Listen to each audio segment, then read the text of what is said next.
Hello नमस्कार जय हिंद। तो एक बार फिर से स्वागत है मेरे यूट्यूब चैनल पे। तो आज के इस वीडियो में हम बात करने वाले हैं क्रेडिट कार्ड्स के बारे में कि क्रेडिट्स कार्ड जो हैं वो हमारे लिए कितने फ़ायदेमंद हैं या नुकसानदायक हैं, और मल्टीपल क्रेडिट्स कार्ड रखना वो सही होगा या गलत होगा। तो वो जो अगर हम ज़्यादा कार्ड रखते हैं वो किस प्रकार से हमारे लिए सही और गलत होने वाले हैं, वो चीज़ें भी हम इस बारे में डिस्कस करेंगे। तो सबसे पहले तो ये जान लें कि भाई क्रेडिट कार्ड जो है आपको किस बेस पे मिल जाता है। क्या है कि नॉर्मली आपका अगर सिविल स्कोर ठीक है, आप सैलरीड पर्सन हैं और आपका ट्रांजेक्शन बैंक में होता है, तो उसके बेस पे आपका क्रेडिट स्कोर बनता रहता है, सिविल स्कोर। आजकल सारी चीज़ों में सिविल स्कोर का जो है मेन रोल हो गया है। जैसे किसी बंदे की बैकग्राउंड हिस्ट्री, पहले लेन देन वगैरह करते थे तो इससे लगता था उसका आइडिया कि वो टाइम से लेता है, टाइम से कब पेमेंट करता है, तो उसी के हिसाब से उसको अगला कोई अपने रुपए उधार देता था। तो सेम वही हिसाब किताब है।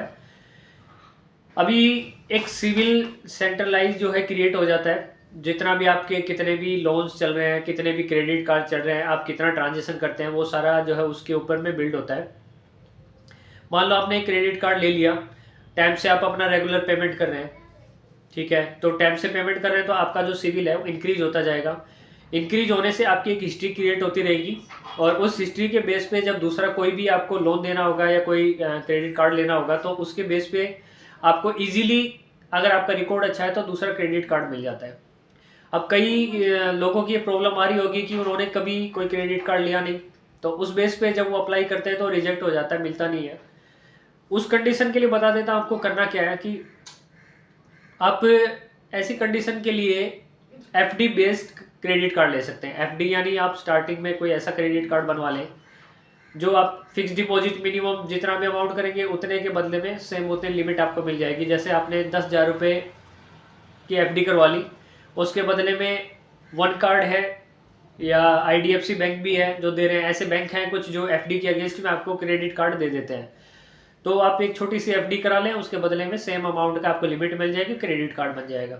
उसके बाद धीरे धीरे आपकी उसी से आप जब लेन देन करेंगे, ठीक ठाक आप ले रहे हैं, दे रहे हैं, टाइम से पेमेंट करेंगे, तो आपकी हिस्ट्री क्रिएट होती जाएगी।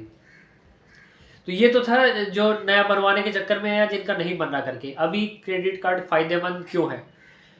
अब क्रेडिट कार्ड जो है, अगर बात करें तो हमारा जो देश है अभी भी इतना ज़्यादा एक्टिव नहीं हुआ है। अभी भी 80-81वां नंबर है हमारा पूरी दुनिया के अंदर क्रेडिट कार्ड को इस्तेमाल करने में। कनाडा जो है पूरे दुनिया के अंदर नंबर 1 पे आता है, जिसमें सबसे ज़्यादा लोग क्रेडिट कार्ड का इस्तेमाल करते हैं। उसी तरीके से हमारा देश से 80-81वें नंबर पे है। अभी धीरे धीरे करके उसका जो चलन है वो बढ़ता जा रहा है। काफ़ी मात्रा में लोग इसका इस्तेमाल करना सीख रहे हैं। पहले लोग जब क्रेडिट कार्ड था उसके नाम से डरते थे कि पता नहीं क्या होगा, कार्ड क्या होगा तो क्या होगा। तो अभी जब उनको फ़ायदे पता चल रहे हैं कि उनका सही से यूज करना इम्पोर्टेंट, सबसे बड़ी जो ज़रूरी चीज़ होती है वो होता है कि कार्ड का सही से इस्तेमाल करना। आप बहुत तरह के कार्ड हैं, अलग अलग तरह के हैं। जैसे आप चाहते हो कि नॉर्मली ऑनलाइन शॉपिंग ज़्यादा करते हो आप, तो उस शॉपिंग के पर्पज़ से अलग अलग क्रेडिट कार्ड हैं। एक्सिस बैंक जैसे फ्लिपकार्ट से अगर आप शॉपिंग ज़्यादा करते हो, घरेलू सामान, राशन से लेके ग्रोसरी आइटम, घरेलू हर आइटम आजकल हम जो मैक्सिमम जो है ऑनलाइन शॉपिंग करते हैं, तो उस कंडीशन के अंदर वो कार्ड क्या हमारे लिए बहुत फ़ायदेमंद होते हैं। अभी आपको फ्लिपकार्ट का जो कार्ड है एक्सिस बैंक का, उस पर जब भी आप परचेज करेंगे, कोई भी खरीदारी करेंगे, तो उसके टोटल अमाउंट का 5% आपको कैशबैक मिलता है। जितना भी आप खरीदेंगे तो कैशबैक आपको मिल जाएगा। उसी तरीके से क्या है, अमेजन से अगर आप खरीदारी करते हैं तो अमेजन का आईसीआईसीआई बैंक का जो कार्ड है, कभी भी आप अमेजन से खरीदारी करते हैं, अगर वो आईसीआई बैंक का जो कार्ड बनवा लेते हैं तो उससे 5% आपको हरदम छूट मिलने वाली है।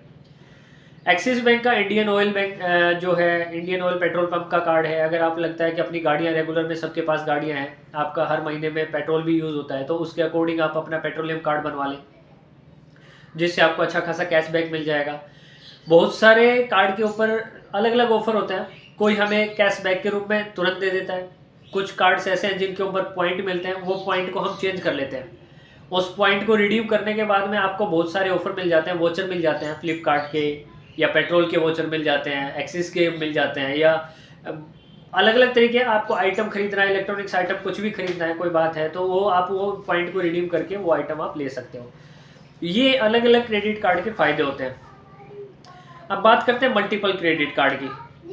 तो अगर मल्टीपल क्रेडिट कार्ड के फ़ायदे क्या हैं कि आप मान लो कार्ड यूज़ करते हैं, कोई आपका एक आध कार्ड मिसप्लेस हो गया, गुम हो गया, तो उसी कंडीशन के अंदर आपका जो इस्तेमाल करना है वो रुकेगा नहीं, आप एक कार्ड को ब्लॉक करवा देंगे किसी कार्ड से, तो बाकी जो कार्ड हैं वो आपके यूज़ हो सकते हैं। दूसरा, हमें कई बार ऐसी परेशानी आ जाती है कि हमारे पास में उस कंडीशन में पैसा नहीं होता। मान लो आपकी सैलरी नहीं आई, आप सैलरीड पर्सन हैं, या कभी आपको ज़रूरत पड़ गई ज़्यादा रुपए की और आपके पास अमाउंट नहीं है। ऐसी कंडीशन में जो आपके क्रेडिट कार्ड हैं वो पेमेंट करने के लिए बड़े उपयोगी हैं। आप अपना पेमेंट क्रेडिट कार्ड से कर सकते हैं, जिसके बाद आपको अगर आप टाइमली अगर सही से अगर कैलकुलेट करें तो आपको 40 से 45 दिन का इंटरेस्ट नहीं लगता उस पर, वो इंटरेस्ट फ्री आपको अमाउंट यूज़ करने के लिए दिया जाता है क्रेडिट कार्ड पे। लेकिन अगर आप उसका टाइमली पेमेंट नहीं करते, अब ख़राब कहाँ पे होता है, क्रेडिट कार्ड जो बोलते हैं ख़राब होता है, तो वो ख़राब सिर्फ एक ही कंडीशन में होता है, आप यूज़ कर लेते हैं, यूज़ करने के बाद आप उसका टाइमली पेमेंट नहीं करते, उस कंडीशन में क्रेडिट कार्ड ख़राब है। दूसरी बात, हमारे पास जब अमाउंट नहीं होता है तो हम क्या करते हैं, लिमिटेड खर्चे करते हैं। मान लो हमारा सैलरी अकाउंट है और हमें लिमिटेड हमारे पास अमाउंट हमारे बैंक बैलेंस में, डेबिट कार्ड से हम खर्च करें तो सिर्फ उतना ही खर्चा कर पाएंगे जितना कि हमारा बैलेंस है। लेकिन क्रेडिट कार्ड में मान लो आपको 1 लाख या 2 लाख रुपए की लिमिट बैंक की तरफ से दे दी गई, तो आप न चाहते हुए भी अननेसेसरी खर्चे बढ़ जाते हैं। अब वो खर्च बढ़ जाएंगे तो खर्च सिर्फ उतना ही करें जितना कि आप मेंटेन कर सकें। मान लो आपका महीने की आमदनी 20 से 30 हज़ार रुपये आमदनी है, आपने खर्चे उससे भी ज़्यादा कर दिए, और आप प्रॉब्लम क्या आएगी, जब आप पेमेंट का टाइम आएगा, क्रेडिट कार्ड का जब बिल जनरेट होगा, तो आप फिर क्या करेंगे, कहीं इधर उधर से आप कोशिश करेंगे या आप टाइमली उसका पेमेंट नहीं कर पाएंगे। उस कंडीशन में आपका फुल पेमेंट नहीं होगा या मिनिमम अमाउंट भी पेड करते हैं तो आपका उस पर इंटरेस्ट लग जाता है, जो कि 35 से 40% होता है। एनुअली सालाना जो क्रेडिट कार्ड के ऊपर अगर हम बिल उसका टाइमली पेमेंट नहीं करते तो 35 से 40% तक उसका एनुअली चार्जेस लगते हैं। अच्छे फ़ायदे बहुत सारे हैं क्रेडिट कार्ड्स के अगर आप सही से इस्तेमाल करते हैं। नुकसान यही है कि अगर आप उसको सही से यूज़ नहीं करते हैं, टाइमली पेमेंट नहीं करते हैं, उस कंडीशन में वो आपके लिए नुकसानदायक होगा। दूसरी बात, अगर आप मल्टीपल क्रेडिट कार्ड्स रखते हैं, हालांकि अलग अलग पर्पज़ से अभी अलग अलग कार्ड्स हो चुके हैं, किसी ग्रोसरी परचेज करने पे या शॉपिंग में आपको ज़्यादा छूट मिलती है, किसी कार्ड्स में आपको पेट्रोल वगैरह भरवाते हैं तो ज़्यादा छूट मिलती है, कुछ ऐसे कार्ड्स हैं जिसमें आपको ट्रेवल के ज़्यादा बेनिफिट मिलते हैं, यानी आप होटल और ट्रेवलिंग से रिलेटेड आप चाहते हैं कि आप ज़्यादा ट्रेवल करना पड़ता है या होटल वगैरह में स्टे ज़्यादा करते हैं, तो उससे रिलेटेड आपको डिस्काउंट चाहिए तो उसके अकॉर्डिंग आप चूज़ करेंगे। अपनी सुविधा के अनुसार आप अपना क्रेडिट कार्ड सेलेक्ट करके आप इस्तेमाल कर सकते हैं। मल्टीपल क्रेडिट कार्ड चूज करते टाइम आप ध्यान दें कि कुछ क्रेडिट कार्ड ऐसे होते हैं जिसका एनुअली मेंटेनेंस चार्ज नहीं होता है, यानी फ्री होते हैं, वो आपको फ्री ऑफ कॉस्ट दिया जाता है, जितना आप इस्तेमाल करोगे उसके बाद ही उसका चार्ज होता है। लेकिन कुछ कार्ड्स ऐसे होते हैं ताकि आप उसको लेने से पहले उसके बारे में अच्छे से जान लें कि उसकी फ़ीस कितनी है। स्टार्टिंग उसकी फ़ीस होती है, उसके बाद एनुअली फ़ीस होती है। कई कार्ड मिनिमम 500 रुपये से स्टार्ट हो जाते हैं, 500, 1000, 1500, 3000, 5000, जैसे जैसे उसके कार्ड के बेनिफिट होते हैं। अच्छी क्वालिटी का आप कार्ड होता है, यानी आप अच्छा कार्ड अगर लेंगे तो उसकी जो फ़ीस होती है एनुअली 3000, 5000 रुपये ईयरली तक या एनुअली तक उसकी फ़ीस होती है। तो उसके अकॉर्डिंग आप ये चीज़ें भी जान लें कि उसका जो ये चार्ज है, एनुअल चार्ज कितना है। तो आप अगर फ्री कार्ड यूज़ कर रहे हैं तो आपको इतना पेमेंट नहीं करना पड़ेगा, नहीं तो एनुअली आप अगर 4-5 कार्ड रख रहे हैं और उनका पेमेंट है, किसी का 500 है, किसी का 1000 है, कोई 2000 है, तो उसके अकॉर्डिंग आपको उतनी फ़ीस पेमेंट भी करनी पड़ेगी। ये थी कुछ बातें क्रेडिट कार्ड को लेके, सही और गलत, क्या करना चाहिए क्या नहीं करना चाहिए। क्रेडिट कार्ड फ़ायदेमंद है, इस्तेमाल करें, यूज़ करें, सही से इस्तेमाल करोगे तो आपको बहुत सारे बेनिफिट मिलेंगे। मेरी मैक्सिमम जो शॉपिंग मैं करता हूँ तो ऑनलाइन करने की कोशिश करता हूँ, जो परचेजिंग भी कोशिश करता हूँ, जहाँ से बाहर से भी मुझे मिलते हैं तो कार्ड से मैं परचेजिंग करता हूँ। इसके अलावा एक बहुत अच्छा फीचर्स भी क्रेडिट कार्ड के अंदर दे दिया गया है। पहले हम यूपीआई का ट्रांजेक्शन, यानी जब भी आप किसी का क्यूआर कोड स्कैन करते हो, जब आप किसी दुकान पे गए, हर छोटे से छोटे दुकानदार के पास में अपना यूपीआई कोड होता है, कोड के जरिए हम पेड करते थे, तो अपने अकाउंट से पेड करते थे उसमें। अभी क्या कर दिया गया, रुपए क्रेडिट कार्ड है, क्रेडिट कार्ड की भी अलग अलग कंपनियां हैं जो बनाती, वीज़ा क्रेडिट कार्ड है, मास्टर क्रेडिट कार्ड है।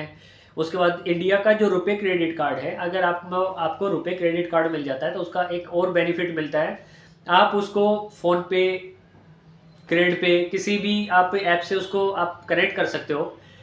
उसको ऐड करने के बाद में आप किसी दुकान पे मान लो शॉपिंग करने के लिए गए, वहाँ पे आप स्कैन कीजिए सिंपली, आपके क्रेडिट कार्ड से अमाउंट उसको दुकानदार को पेड हो जाएगा। तो ये एक बड़ा अच्छा बेनिफिट मिलने वाला है। यानी आप जब अगर क्रेडिट कार्ड का सिलेक्शन करते हो तो कोशिश करें कि रुपए क्रेडिट कार्ड लें, वो आपके इन जगहों के ऊपर भी फ़ायदेमंद होने वाला है। आपका पेमेंट आप दुकानों पे भी आसानी से अपने नॉर्मली केस में भी कर पाएंगे, बाकी चीज़ों में तो कर ही सकते हैं।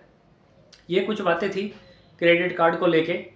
तो चलो ठीक है, नेक्स्ट कोई वीडियो होगा, नेक्स्ट वाले वीडियो में मैं और बातें या और कोई टॉपिक के ऊपर जो ज़रूरी टॉपिक लगेगा मुझे उसके ऊपर मैं बातें करूँगा। चलो ठीक है, लाइक करना, सब्सक्राइब करना अगर और इन्फॉर्मेशन आपको कोई चाहिए तो। ओके, जय हिंद।